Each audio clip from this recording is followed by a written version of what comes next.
আসসালামু আলাইকুম প্রিয় শিক্ষার্থীরা, আমি আছি মোহাম্মদ সম্রাট গাজী, কমার্স স্কুল থেকে।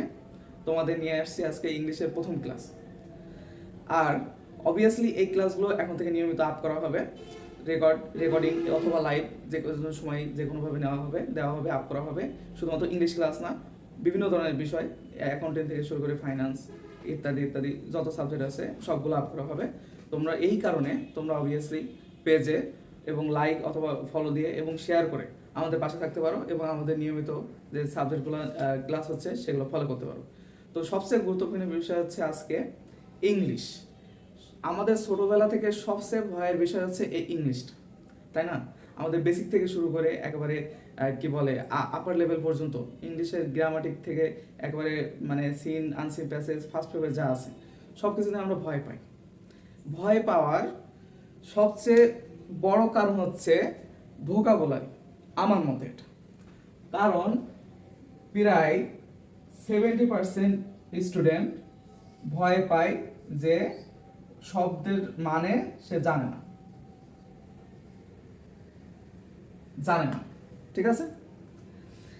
এর জন্য আমরা মানে নিয়মিতভাবে প্রত্যেকটা ক্লাসে ভোকাবুলারি দেওয়া হবে। ভোকাবুলারিগুলো তোমরা অবভিয়াসলি ফোকাস করবা এবং গ্রামার যে শুরু থেকে আমরা শুরু করব সেই অনুযায়ী আমরা ক্লাসগুলো করব, ঠিক আছে? ওকে, তো আজকে আমরা একেবারে মানে ইংলিশ গ্রামার জানার জন্য সবচেয়ে যে কমন বিষয় সেটা হচ্ছে ওয়ার্ড, তাই না?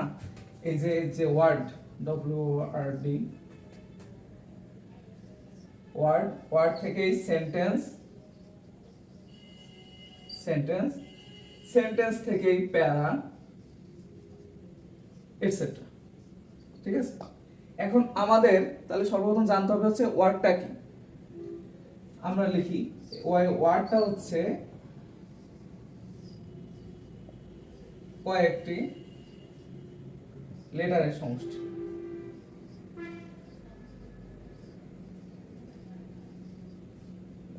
ঠিক আছে? এই ওয়ার্ডটা হচ্ছে কয়েকটি লেটারের সমষ্টি যেটা দিয়ে কোনো মনের ভাব প্রকাশ করে। সেন্টেন্সটা কি?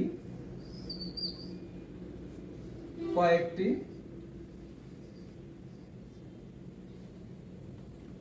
ওয়ার্ডের সমষ্টি,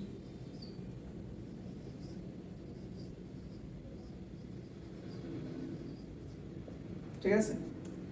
এই সেন্টেন্স জানলে আমরা প্যারা করতে পারবো। ক্লিয়ার? এটা হচ্ছে আমাদের গেল একেবারে বেসিক। আমরা যেহেতু মানে একেবারে প্রথম থেকে জানার জন্য এটা সবচেয়ে গুরুত্বপূর্ণ যে লেটার থেকে ওয়ার্ড আসে। এই যে আমরা এখানে লেটারও লিখতে পারি, এই লেটার থেকে ওয়ার্ড আসে, ওয়ার্ড থেকে সেন্টেন্স থেকে আমরা প্যারা বা মনোভাব প্রকাশের জন্য যত প্যারাগ্রাফ বা রচনা যাই বলো না কেন, মানে প্রত্যেকটা কোশ্চেনের অ্যান্সার ইংলিশে সবগুলো এটার ভিতরে। ক্লিয়ার? তো আমরা শিখলাম যে হচ্ছে লেটার থেকে ওয়ার্ড আসে, ওয়ার্ড থেকে সেন্টেন্স থেকে প্যারা। এই সিকোয়েন্সটা মনে থাকলেই তোমাদের এই যে লেটার কি, ওয়ার্ড কি, সেন্টেন্স কি, এগুলার প্রবলেম হবে না আশা করি। তাহলে আরেকবার বলি, লেটার হচ্ছে আমরা যে মনোভাব প্রকাশ করি, এটা যে একটা বর্ণ, তাই না? লেটার থেকে হচ্ছে ওয়ার্ড, কয়েকটা লেটার সমষ্টিতে যে কোনো কিছুকে মিন করতেছে, তাই না? এই মিন করার জন্যই যে হচ্ছে একটা সমষ্টি, যে লেটার সমষ্টি যে একটা সিকোয়েন্স বা একটা মনোভাব প্রকাশ হচ্ছে, এটা হচ্ছে word.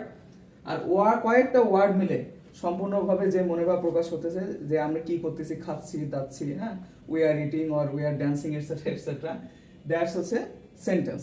Clear? Letter, word, sentence concept clear করলাম। এখন আমরা কয়েকটা উদাহরণ দিই। লেটার তো জানি, ABCDEFGHIJKLMNOP QRSTUV XYZ। যাই হোক, ওয়ার্ডের এক্সাম্পল কি হতে পারে? যেমন ইট, তাই না? ইট মানে খাওয়া বা খায়, হ্যাঁ, এটা হচ্ছে খায়, গেল। তারপরে যদি লিখি গো, মানে কি যায়, এটসেট্রা। আর সেন্টেন্স, সেন্টেন্স এই যে আই অ্যাম গোয়িং,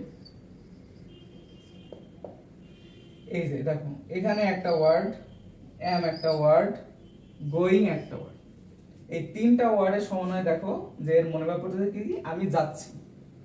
তো এই আমি যাচ্ছিটা হচ্ছে সেন্টেন্স, ঠিক আছে। এখন এইটা যদি আমরা লিখি গোয়িং আই অ্যাম, এটা কি সেন্টেন্স হলো? এটা কিন্তু সেন্টেন্স হলো না, কারণ কখনোই এই যে যে কি বলে মানে জেরান টাইপের যে ভার্বের সাথে আইএনজি যোগ, এটা কিন্তু কখনোই সামনে আসবে না, লাস্টে অক্সিলারি। যদি কোশ্চেন করতে হতো তাহলে এই অ্যামটা আগে আসতো, ক্লিয়ার? যাই হোক, আমরা নেক্সটে আরো ভালোভাবে শিখবো এটা।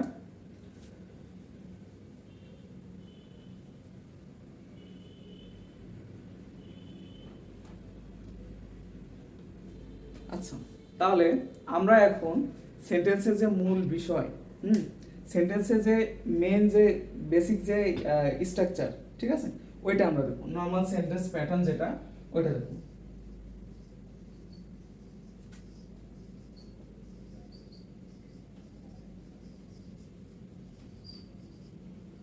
কি হতে পারে এটা? প্রথমে আমাদের সাবজেক্ট থাকবে,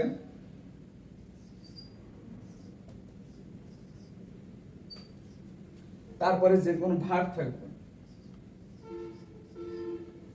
ভার্বের পরে কমপ্লিমেন্ট,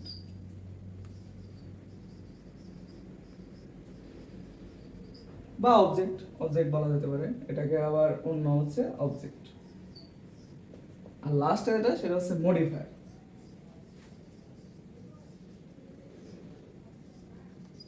ঠিক আছে, প্রথমে সাবজেক্ট, তারপরে ভার্ব, তারপরে কমপ্লিমেন্ট অথবা অবজেক্ট, তারপরে থাকবে মডিফায়ার।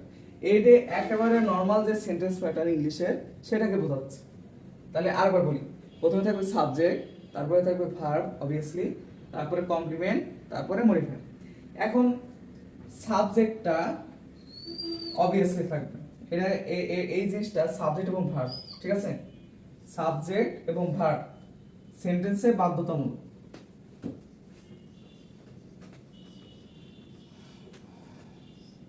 আবশ্যিক, হ্যাঁ।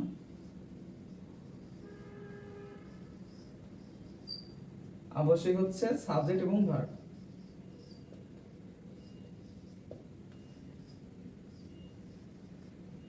এই দুইটা জিনিস সেন্টেন্সে অবভিয়াসলি থাকতেই হবে, না হলে তোমার কোনো ইংলিশ ইনস্ট্রাকচারে সেন্টেন্স হবে না। এটা কিন্তু মাথায় রাখতে হবে। সাবজেক্ট এবং ভার্ব, সাবজেক্টটা উজ্জ্বল থাকতে পারে, ভার্বটা অবভিয়াসলি থাকবে, এটা উজ্জ্বল থাকার কোনো এক্সকিউজ নাই, তবে এই দুইটা সেন্টেন্সে থাকবে। কমপ্লিমেন্ট, যেটাকে আমরা অবজেক্ট বলতেছি, অথবা মডিফায়ার, মডিফায়ারের প্রকারভেদ, কমপ্লিমেন্ট কাকে বলে, ভার্ব কাকে বলে, সাবজেক্ট কাকে বলে, এগুলো আমরা আস্তে আস্তে শিখবো। আজকে শুধু জেনে রাখো যে নর্মাল সেন্টেন্স প্যাটার্নে শুধুমাত্র সাবজেক্ট, তারপর থাকে ভার্ব, তারপরে কমপ্লিমেন্ট, তারপর মডিফায়ার। কখনোই এই কমপ্লিমেন্টটা মডিফায়ারের পরে যাবে না, ক্লিয়ার? মডিফায়ারটা কখনোই কমপ্লিমেন্টের আগে থাকবে না। অবভিয়াসলি কমপ্লিমেন্ট না থাকলে মডিফায়ার এখানে আসতে পারে, যদি কমপ্লিমেন্ট না থাকে, কিন্তু কমপ্লিমেন্টকে রেখে মডিফায়ার কখনো আগে বসতে পারে না। অনেক নিয়ম আছে, আমরা শিখবো ইনশাআল্লাহ আস্তে আস্তে। তাহলে আজকে শুধু এটা মাথায় রাখো যে সাবজেক্ট প্লাস ভার্ব, এই দুইটা ইংলিশ সেন্টেন্সে বাধ্যতামূলক, আবশ্যিক, ঠিক আছে। ম্যান্ডেটরি, ইংলিশে যেটাকে বলা হয় ম্যান্ডেটরি, আবশ্যিক, মাস্ট বি। এই দুইটা জিনিস, সাবজেক্ট আর হচ্ছে ভার্ব, ঠিক আছে। আর কমপ্লিমেন্ট আর মডিফায়ার, এটা জাস্ট মনে রাখো যে এক্সটেনশন, আমরা তো ছোটবেলা থেকে শিখে আসছি যে subject plus verb plus extension. এখন এই দুইটা হচ্ছে সেই এক্সটেনশন, কিন্তু এক্সটেনশন বলে কিছু নাই, এটাকে বলা হচ্ছে কমপ্লিমেন্ট বা অবজেক্ট, আর এটা হচ্ছে মডিফায়ার। আমরা নেক্সট ক্লাসে শিখবো ইনশাআল্লাহ। আর আজকে শুধু আমরা একটু সাবজেক্ট নিয়ে আলোচনা, ঠিক আছে। সাবজেক্ট আর হচ্ছে ভার্ব।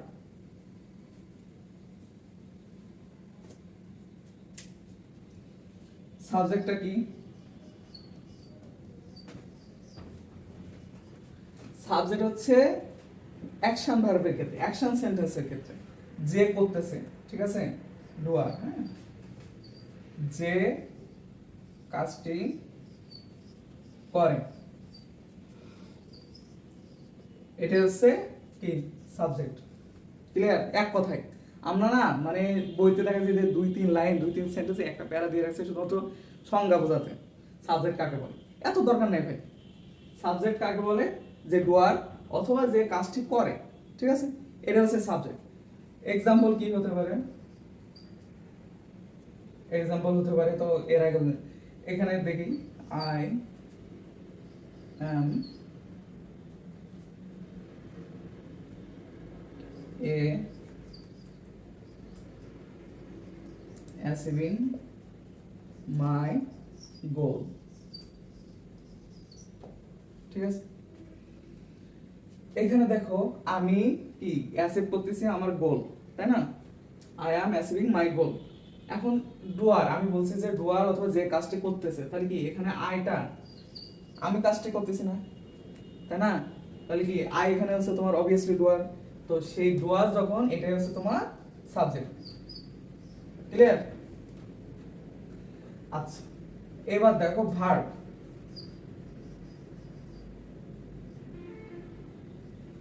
ভার্ব কি? সাবজেক্ট কি শিখেছি? যে ডুয়ার, যে কাজটি করে বা করতেছে। তাহলে ভার্ব কি হবে? ভার্ব হচ্ছে যা করা হয়, হ্যাঁ, যা করা হয়, করা বা হওয়া বোঝায়। আমরা অনেক কিছু নরমালি শিখতে পারি। করা বা হওয়া বোঝায়, সেটা হচ্ছে কি ভার্ব। ক্লিয়ার? এই যে এই এক্সাম্পলটাকে দেখো, এখানে আই অ্যাম অ্যাচিভিং, ঠিক আছে। এই যে আই অ্যাম একটা ভার্ব, এটা হচ্ছে অক্সিলারি ভার্ব। আমরা ভার্বের যখন কাইন্ড শিখবো তখন ঠিকই দেখবো ইনশাআল্লাহ। আর অ্যাচিভিং এ হচ্ছে তোমার মেইন ভার্ব প্লাস আইএনজি। ওকে, তাহলে এখানে ভার্ব আছে কয়টা? দুইটা আছে না? অ্যাম একটা, অ্যাচিভিং একটা। এ একটা ভার্ব, এ একটা। ক্লিয়ার? এই যে এটাই যদি আমরা নরমালি একটা एग्जांपल দিই, যেমন তোমাদের মুইজ ভাইরে নিয়ে একটা সেন্টেন্স লিখে, যে মুইজ ইজ রেসিং, তাই না? মুইজ রেস করতেছে। এখন কি করতেছে? রেস করতেছে। তাহলে রেস করাটা কি? তোমার ভার্ব হিসেবে কাজ করতেছে। কি বলছি? যা করা হয় বা করা বা হওয়া বোঝায়, সেটা হচ্ছে ভার্ব।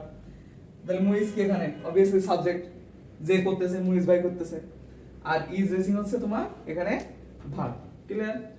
এটা নরমাল, আমরা নরমাল ভাবে শিখবো। আমরা এত এক্সট্রাঅর্ডিনারি মনে করো যে এখন আর ওই যুগ নাই যে হচ্ছে 3-4 প্যারার সংজ্ঞা মুখস্থ করতে হবে। সাবজেক্ট কাকে বলে, ভার্ব কাকে বলে। একটা জিনিস মনে রাখবা যে তোমার জীবনে, হ্যাঁ, যত পরীক্ষা দিবা না কেন, সেখানে তোমাকে কখনোই জিজ্ঞাসা করবে না যে সাবজেক্টের সংজ্ঞা লিখো, ভার্বের সংজ্ঞা লিখো।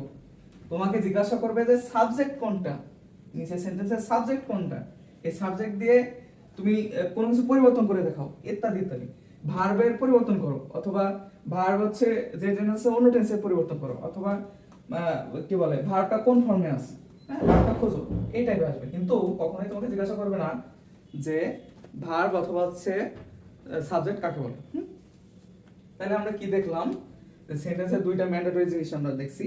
সে দুইটা ম্যান্ডেটরি জিনিস কি? সাবজেক্ট এবং ভার্ব। ক্লিয়ার? কমপ্লিমেন্ট এবং মডিফায়ার ওটা আমরা নেক্সট ক্লাসে শিখবো ইনশাআল্লাহ। এইবার সাবজেক্ট আর ভার্ব তো আমরা চিনলাম সংজ্ঞার্থভাবে, কিন্তু কি কি সাবজেক্ট হতে পারে এবং ভার্ব হতে পারে এটা কি জানা প্রয়োজন নয়? অবভিয়াসলি প্রয়োজন। সাবজেক্ট কি কি হতে পারে?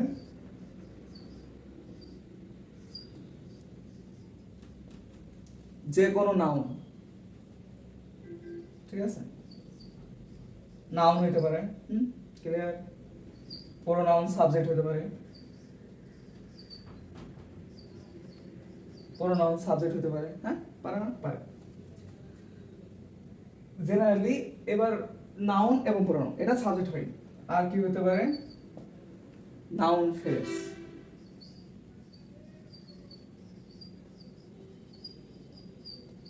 ঠিক আছে। Noun phrase subject. Noun, pronoun, noun phrase কি এগুলো আমরা আস্তে আস্তে শিখবো। আজকে একেবারে মাথা গরম করার কিছু নাই, শুধু মনে রাখবা যে এই তিনটা জিনিস তোমার না সাবজেক্ট হিসেবে বসে, বুঝতে পারছো? এবার দেখবো ভার্ব কি কি, মানে কোন কোন স্ট্রাকচারাল যে টার্ম কোনগুলো ভার্ব হতে পারে। ভার্ব হবে হচ্ছে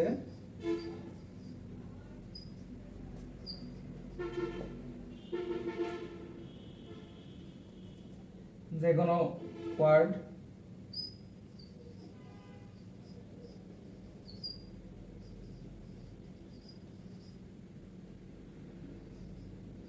ভার্বাল ফ্রেজ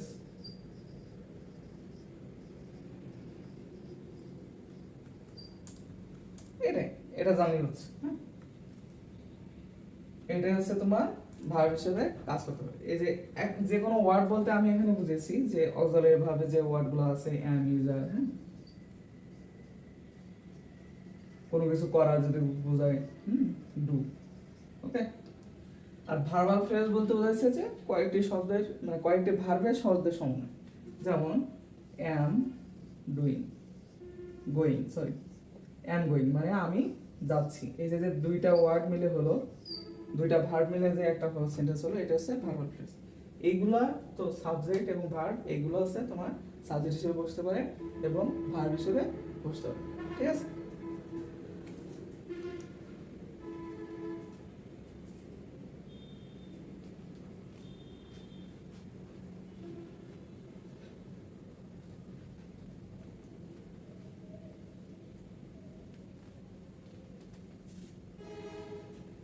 তো আজকে আমরা তাহলে কি শিখলাম, একটা সামারি হয়েছে, ঠিক আছে? আমরা প্রথমে শিখছি যে লেটার থেকে কি বলে ওয়ার্ড হয়, ওয়ার্ড থেকে তোমার সেন্টেন্স হয়, সেন্টেন্স থেকে যে কোনো প্যারা অথবা আমরা মনের ভাব প্রকাশের জন্য যা কিছু লিখতে চাই বা পড়তে চাই বা বলতে চাই সেগুলো তৈরি করা যায়, গেল। এবার আমরা শিখলাম যে হচ্ছে যে সেন্টেন্সটা, ওয়ার্ডটা হচ্ছে কয়েকটা লেটারের সমষ্টি, আর সেন্টেন্সটা হচ্ছে কয়েকটা ওয়ার্ডের সমষ্টি, ঠিক আছে, গেল। এইবার এই এই সেন্টেন্স যেটা আমরা শিখবো আজকে, আমাদের মেইন টপিক আছে ছিল সেন্টেন্স। এই সেন্টেন্স হচ্ছে মেন যে প্যাটার্ন, সেই প্যাটার্নের প্রথমে থাকে সাবজেক্ট, তারপরে থাকে ভার্ব, তারপরে থাকে অবজেক্ট অথবা কমপ্লিমেন্ট, তারপরে থাকে মডিফায়ার। তো আজকে আমরা শিখেছি হচ্ছে সাবজেক্ট এবং ভার্ব নিয়ে। আর তোমাদেরকে এটাও বলেছি যে সাবজেক্ট এবং ভার্ব এই দুটা ম্যান্ডেটরি, মানে এই দুটা ছাড়া কোনো সেন্টেন্স, ইংলিশ সেন্টেন্স হবেই না, ক্লিয়ার? এটা তোমাদের মাথায় রাখতে হবে যে সাবজেক্ট এবং ভার্ব অবভিয়াসলি থাকতে পারে, সাবজেক্ট উজ্জ্বল থাকতে পারে, মানে হিডেন থাকতে পারে, কিন্তু থাকতে হবে, ঠিক আছে, গেল।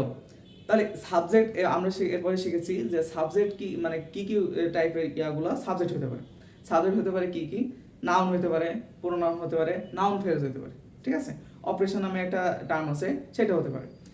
এটা হচ্ছে গেল হচ্ছে সাবজেক্ট। আর ভার্ব, ভার্ব কি কি হতে পারে, যে কোনো ভার্বাল ওয়ার্ড হতে পারে অথবা ভার্বাল ফ্রেজ হতে পারে, ঠিক আছে। নাউন ফ্রেজ যেমন ভার্বাল ফ্রেজ হতে, ভার্বাল ফ্রেজটা কি, যে কয়েকটা ভার্বের সমন্বয়ে, যেটা হচ্ছে ভার্ব, একটা ভার্ব হিসেবে কাজ করতেছে, মেইন ভার্ব এবং অক্সিলারি অথবা সাহায্যকারী যে ভার্ব মিলে, এটা হচ্ছে ভার্বাল ফ্রেজ। তো এগুলো ভার্ব হিসেবে বসতে পারে। নেক্সট ক্লাসে আমরা কমপ্লিমেন্ট এবং মডিফায়ার নিয়ে আলোচনা করব, ঠিক আছে। তো আজকে এই পর্যন্তই তোমাদের সাথে আসি। আজকে যে বেসিক একেবারে সেন্টেন্স থেকে শুরু করেছি, বেসিক যে টার্মগুলো, এগুলো তোমরা অবভিয়াসলি আয়ত্ত করো ভিডিও দেখে, এবং তোমরা যারা সেন্টেন্সে প্রবলেম আছে সেগুলো আয়ত্ত করার চেষ্টা করো। নেক্সট ক্লাসে আবার দেখা হবে ইনশাল্লাহ। আর অবভিয়াসলি কমার্স স্কুলের সাথে থাকো। ধন্যবাদ।